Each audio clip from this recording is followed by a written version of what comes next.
Hey everyone, it's Paul Ward here, and welcome to another edition of Farm Talk. I'm so excited today because we have Todd Butterbaugh from the Wharf-Ventura. Todd, welcome to the show. Well, this is exciting. It's definitely a big change of pace. I've never done this before. Great. Well, we're happy to have you. So, Todd, we're here at the Wharf, which is a Ventura institution. I understand you have been in business, or the company has been in business for over 100 years? Correct. It's changed a lot since then. 1916 was the first year where we were at the end of the pier, and it was a totally different animal back then, so it's changed a lot. Interesting. And did your grandfather start the Wharf? No, he didn't. It had been around for probably 30 or 40 years. They got involved in the 40s when they moved from Illinois out into the area. Okay. And just walking into the store, it's such a diverse array of items. You've got pet food, you've got jewelry, you've got Western wear, work wear, saddlery here in the showroom. It's just an eclectic mix. Yeah, I think it's evolution, 100 years of evolution. I don't think anyone would think of this and just come up like, let's do this. 100 years of just a lot of changes, a lot of different things. It started out the wharf and warehouse company at the end of the pier. And the boats would come in and they would unload and store things at the end of the pier. That's how the wharf started. Obviously, that's not what we're doing anymore. A lot of evolution. Interesting. So, and now you've moved to a different location, just a couple blocks away. Yeah, back in the 60s, so we were at the end of the pier, pretty nice location. At the end of the 60s, they decided to make a freeway through Ventura. And the eminent domain said, this is your new location, because the freeway was more important than our sweet spot. So they moved us into this location. Now, who are the primary customers? Is it kind of an out-of-town walkthrough, or people that just kind of know the institution over time? And it's such an array of different products. Yeah, well, I would say, we were originally a pet and feed store. And so that's our heritage. So that is animals, horse customers, pet customers were our original. And then it's evolved since then with our apparel business. But really a horse customer would be original. But we've changed so much that we're not really just a Western store anymore. Right. We sell more dog things than we do horse things. We sell more, shoes than boots. Not that boots aren't important, then they're our heritage, but we just really diversified over time. And there's I see a lot of quality. So you've got obviously multiple suppliers, and you don't have an online presence. True. How do you, find such good quality, but also with the online world, kind of keep it going? Yeah, our heritage, what was my dad's quote, people will long forget the price and always remember the quality. So, we want people's favorite saddle or favorite shirt, and they always love it, and they love their new thing. And that's kind of what we've always been about. We've never wanted to just sell the cheap thing that falls apart and then you get something new. And that's just always been the heritage. I think that's because we've been around for 100 years. So, the brands are important, whether it's a Circle Y saddle or a Pendleton shirt or whatever it is. I mean, that's really what it's been about. And people really love those types of products. Absolutely. And I also understand that you have events, obviously when it's not a COVID world. Hopefully that's coming to an end, but I understand you have events with animal events and that kind of thing. Yeah, we've had quite a few different types of events. We've had a pet fair where we have a lot of vendors and pet contests and take up our whole parking lot. We've had equine speakers come talk about training. We've had chicken talks, and we've had a couple major clearance sales where we set up tents in the parking lot. So there's been a lot of fun things that we've done that, bring people in, and, we're a community business. We like to do these community organized events, and they're a lot of work, but they're a lot of fun. They're worth it. Great. So we're hopefully nearing the end of the pandemic. Hopefully in the next few months, people are starting to get their shots. So everybody's kind of anxious to get out and have some sense of normalcy. How has the Wharf? How were you impacted by the pandemic? Well, it's been really interesting. We kind of have two businesses in a way across the parking lot: our pet and feed supply and our apparel store. And our apparel store was closed for a couple months, so like a lot of people, we did have to shut down. Luckily, it was only a couple months.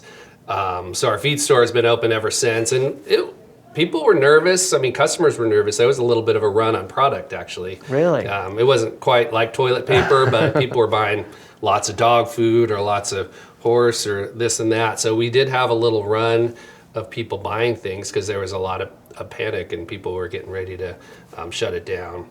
And it's been difficult for our employees. I mean, we've been on the front line since day one, and with so many questions and so many nervous feelings about what's happening and what we should be doing. So there's been no right or wrong answer. It's just been difficult. Right. And it's been hard to get product because companies are really struggling on getting things. So we've had to plan months in advance just to get product. So it's been a lot more difficult, but we've been busy. I mean, people need things for their pets. They need things to work. They need things that we have. So we kind of are a need business with people need the stuff we have. So, I mean, I think that's kept us going and kept us afloat. So. And you kind of get this sense that everybody's anxious, obviously, to get back to normalcy, and supposedly the economy is about to boom again. Yeah. I mean, do you kind of have any expectations on that?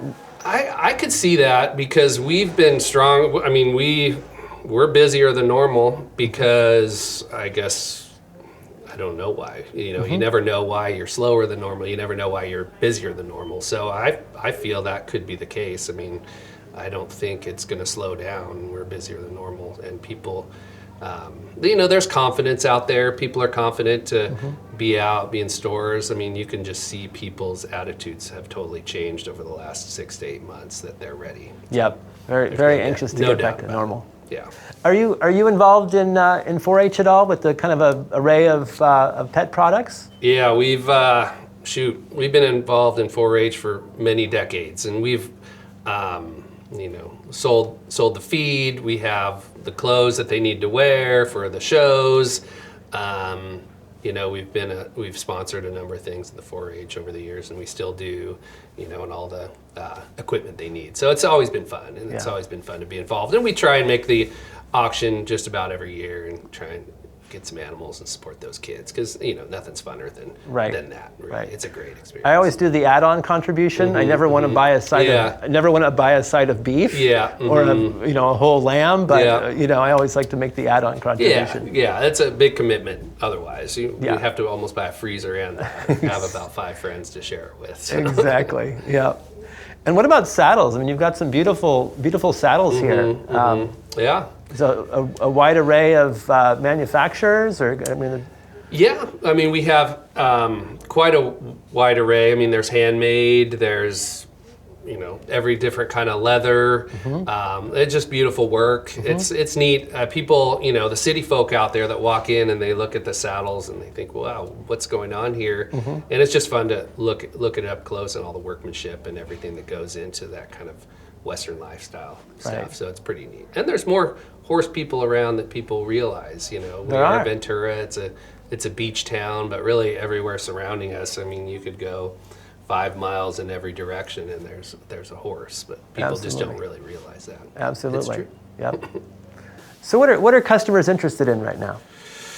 Well, our diversity makes that a pretty wide question, and one of our long-term commitments is to sell out of a full wagon. We have a lot of merchandise, so whether you're looking for work boots or jeans or pet foods or all those things, we kind of overdo it. We want to be a destination, so we do get a lot of questions. Do you have this dog food? Do you have this? Do you have that? So, and there's a lot of maybe specialty questions, whether it's pet food health. I have this problem. Those are things that we like to be specialized at. So, almost like, hey, you don't need to go to a vet because you're having a problem with your dog. You probably could just come and talk about your food or whatever that is. So I think there's a lot of technical questions we get because we want to be, experts in our field, whether it's pet supplies or, horse equipment or work boots or Western boots or, so there's a lot of diversity, but that's one of our commitments to get people to come here versus, you can always buy something on the internet, but do you know what it is? Right. Do you know much about it? So when somebody walks out of here, we want them to feel like, okay, I had a problem. They talked to me about it. They gave me some solutions, and I feel good about it, and I feel like I have the right thing. And I think that's really important to people. And the sales associate knows what they're talking about for that department. Yeah, I mean, we're lucky to have a crew that's been here real experienced, whether it's our gal that works in the saddle department. She's been with us for almost 20 years. The gentleman who works in our Western department in the clothing store, he's been with us for a decade. We have a couple, we have our managers have been here for quite a while. So, they've learned a lot, and, they teach us a lot too, and there's just a lot to know, and they know a lot. So when people come in here and they want to know something, we generally That's great. Hey, you're definitely not going to get that when you order something online. Yeah. And we don't have a website anymore. We had a website for a while, but, we're a business, and, everybody has a website to make money. But first of all, it's hard to make money online, but it also is a big distraction to what we were trying to do here. We want to have like a great shopping environment for people. We want it to be fun. We want it to be interesting.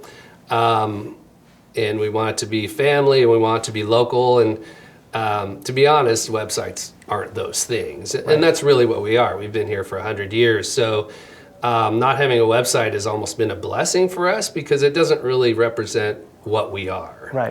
There's a pair of jeans, I can buy those. Well, that's really not what we are. We're we try and be interesting. We try and be local. And so people ask, especially during the pandemic, you don't have a website? It's like, no. Are you going to get one? No. It's not really what we are. And, right. And I think that's okay with us. And speaking of jeans, I bought a pair at the store this morning and asked the sales rep if they had a specific size, because it's an odd size and nobody ever has it, and you had it. So I was like, oh my gosh, that's great. Can't sell out of an empty wagon, right? That's right. We might have been sitting on that for a while since it's a weird size. But Hey, now I know where to go. No. Absolutely. Yeah, no, appreciate that. So who are your core customers? Well, being pet and feed background, I would say, farm, ranch, horse. I would like to think people involved in the farming community have been here. This is really our background and our core person. So ranch, rough and tumble apparel, you have chickens, you have anything you have. Really, we're based in the background of the farming community. So that's super important to us. And there's a lot of familiar faces, and that's kind of what we're all about. That's great.